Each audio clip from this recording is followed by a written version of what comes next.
अपने बाप का जनाजा ले जाने वाला बेटा भी तख्तियां बंद करके कब्र की मिट्टी डाल करके जब घर आता है, मैयत पुकार रहा होता है, उसे सब चीजों की खबर है। लोगों के चलने के चप्पल की आवाज तक मुर्दा सुनता है, लेकिन इतनी तारीक कब्र, हाथ उठाओ तो हाथ नजर ना आए। और ऐसे दफन करके आते हो, ना एक तकिया देते हैं, ना एक बोरिया, ना एक चादर, और ना कब्र में कोई रोशनदान सुराख, कुछ नहीं।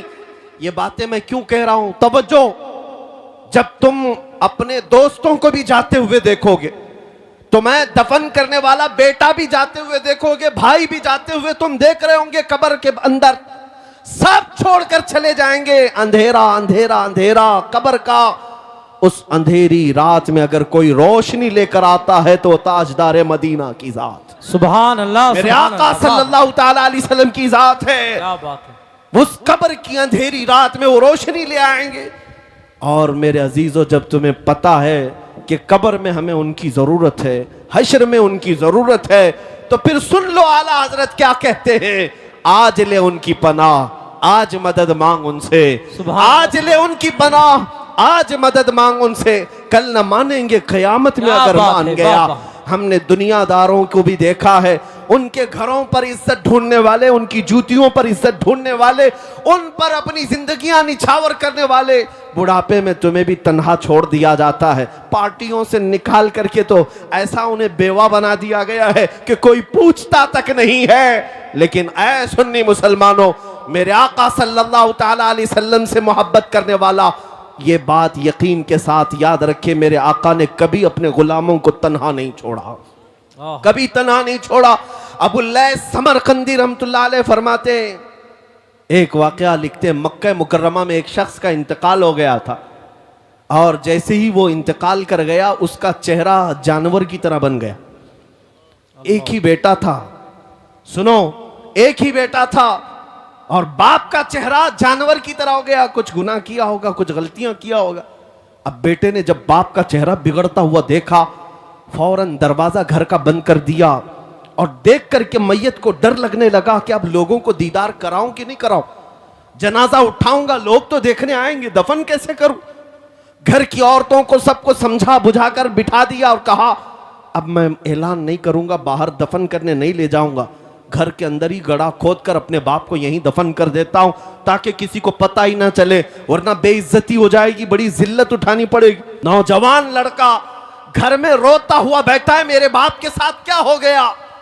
वो रो रहा था। अचानक उसके घर के दरवाजे से खुलने की आवाज आई। अचानक दरवाजा खुला, एक बुजुर्ग घर के अंदर आए।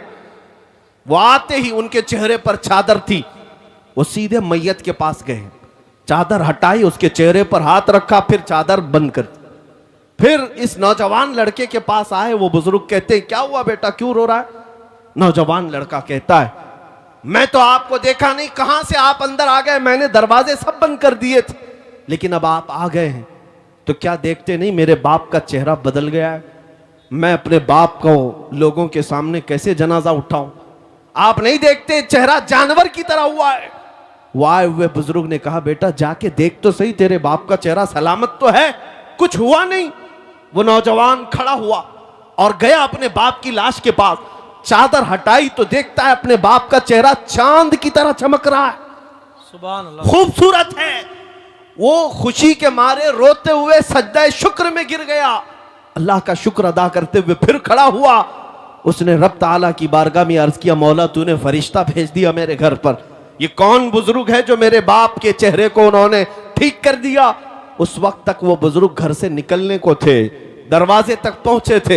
ये दौड़ता हुआ आया और उनका दामन पकड़ लिया, कहा आप कौन हैं? अल्लाह का फरिश्ता, अल्लाह की तरफ से आए हुए, आपने मेरे बाप के चेहरे को ठीक कर दिया, ये एहसान क्यों किया? वो आए हुए बुजुर्ग पलटते हैं और कहते हैं, अना मुहम्मदुन रसूलुल्लाह, मैं मोहम्मद अल्लाह का रसूल हूं। सुभान अल्लाह, सुभान अल्लाह, क्या बात। अल्लाह अकबर। जैसे ही वो नौजवान सुना, कदमों में गिरा, कहा आका मेरे घर आपकी आमद हुई और इस हाल में मुझे बताएं मेरे बाप के साथ क्या हुआ? अल्लाह के नबी सल्लल्लाहु अलैहि वसल्लम फरमाते हैं, तेरे बाप का कोई एक गुनाह ऐसा था जिससे मौला नाराज था, रब्बे कदीर गजबनाक था। जैसे ही तेरे बाप का इंतकाल हुआ, मौला ने अपने गजब का इजहार उसके चेहरे पर किया, तेरे बाप का चेहरा बदल गया।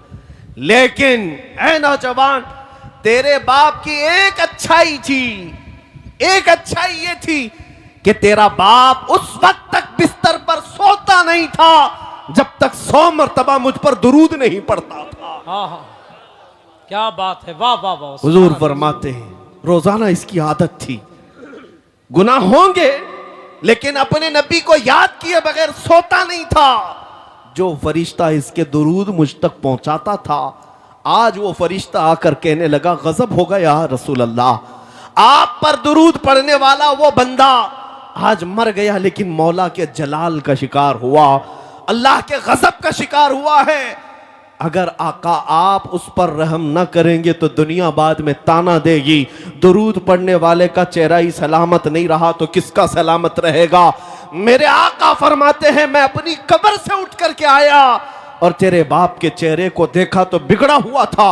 मैंने हाथ रखा, अल्लाह की बारगाह में सिफारिश की, मौला ये वो चेहरा है जो मुझे याद किया करता था। रब्बे कदीर ने फरमाया महबूब अपना हाथ उठाओ, हम तुम्हारी सिफारिश पर तुम्हारे गुलाम के चेहरे को चांद सी शबाहत देंगे।